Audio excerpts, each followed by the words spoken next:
Welcome back sa ating panibagong video. Ang ituturo ko sa inyo ngayon ay ang kantang Bawat Piyesa by Muni Muni. So before tayo mag-start, ang bilang ng string natin ay 6, 5, 4, 3, 2, 1. So umpisan na natin sa verse. Yung unang chords natin ay A.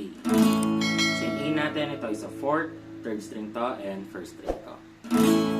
Iba, yung ginagawa nila sa A is ganito lang nila para mas madali. Okay? Tapos, yung next chords natin ay C sharp minor. C sharp minor 7.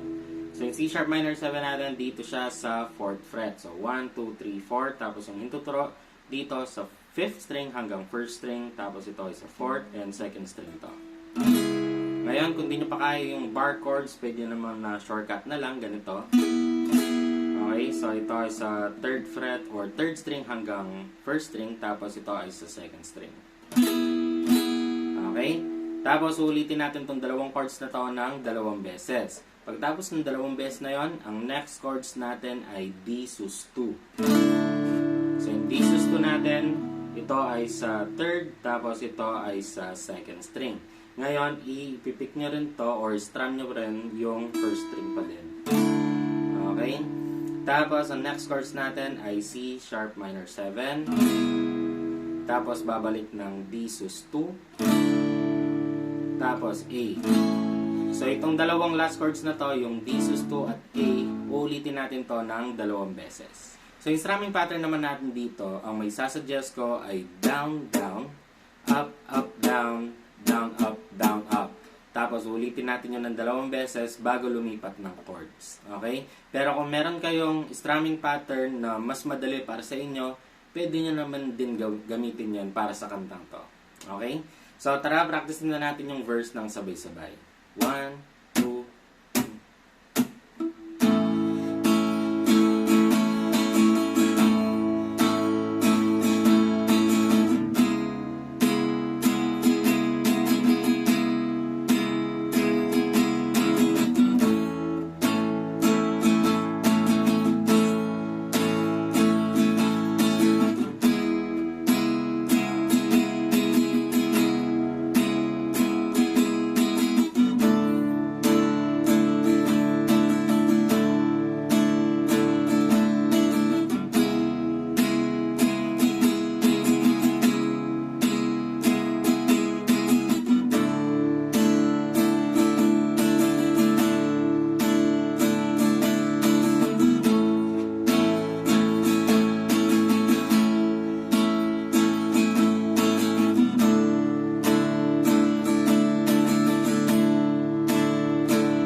dito na tayo sa bridge. Ito na yung part na ang bawat piyesa na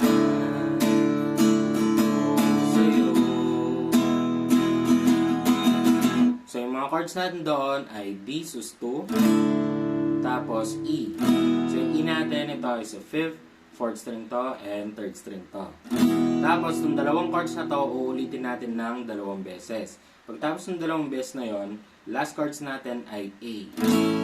Okay? Tapos yung strumming pattern natin, kagaya niya yung ating sa verse. Tapos, uulitin lang natin to ng tig-isang beses na strumming pattern, tapos lilipat agad ng chords.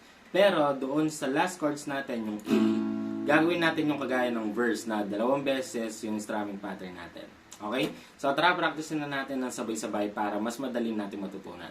1, 2, ang bawat piyesa na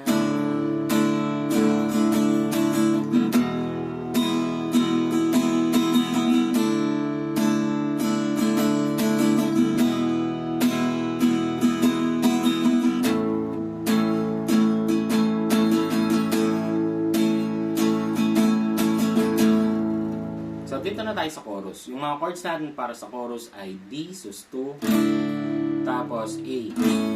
So, itong dalawang chords na to, ulitin natin ng dalawang beses. Pagkatapos ng dalawang beses na yon, ang next chords natin ay D sus 2, tapos E, and then A. Yung strumming pattern naman natin dito, para sa nauunang D sus 2, A, na uulitin natin ng 2 beses. Ang mga strumming pattern natin doon ay kagaya ng verse. Uulitin natin yun ng 2 beses kada chords. Okay? Tapos, dito sa pangalawang line na yan, yung D sus2, E, A, uulitin natin yung strumming pattern natin ng 1 beses, tapos lilipat agad ng chords. Okay? So, practice na agad natin yung chorus ng sabay-sabay. 1, 2, dito ka lang.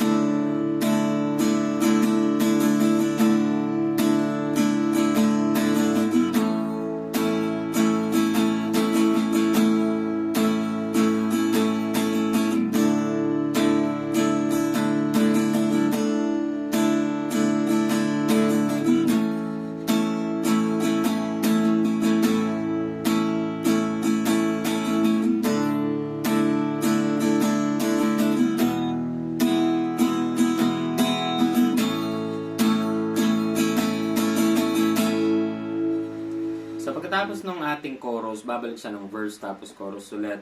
And then, dito na tayo sa refrain. So, sa refrain natin, ito na yung part na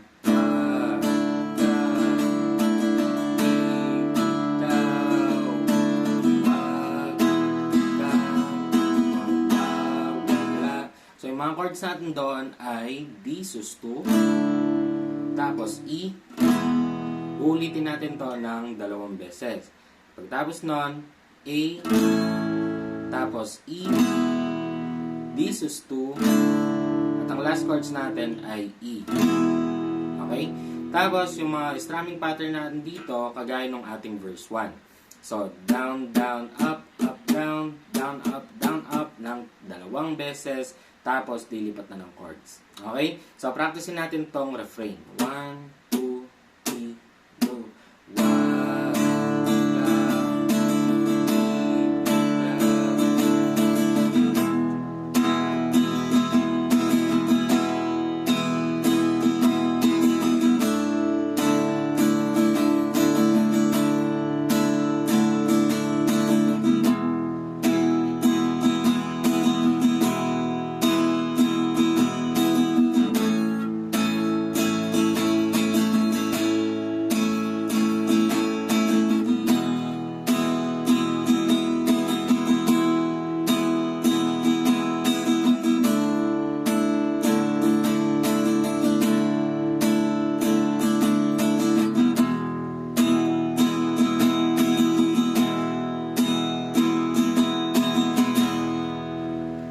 pagkatapos ng refrain, pupunta siya ng chorus, tapos yung outro na. Yung outro natin, sobrang dali lang. Ang chords natin ay E, tapos A. Tapos ulitin natin ng 2 beses yun, tapos na yung ating kanta. So, di ba, ganun lang kadali itong kantang to. At kung gusto mo yung mga ganitong kadadaling guitar tutorial, mag-subscribe ka na at i-hit mo na yung notification bell para lagi kang updated at hindi ka mauli sa ating mga videos. At kung meron kang gustong kanta na tugtugin sa gitara, i-comment mo lang dyan sa baba at gagawin agad natin yan ng video. So hanggang dito na lang tong video ito. Maraming salamat sa panonood. At muli ako si Max from Guitar Tips and peace out.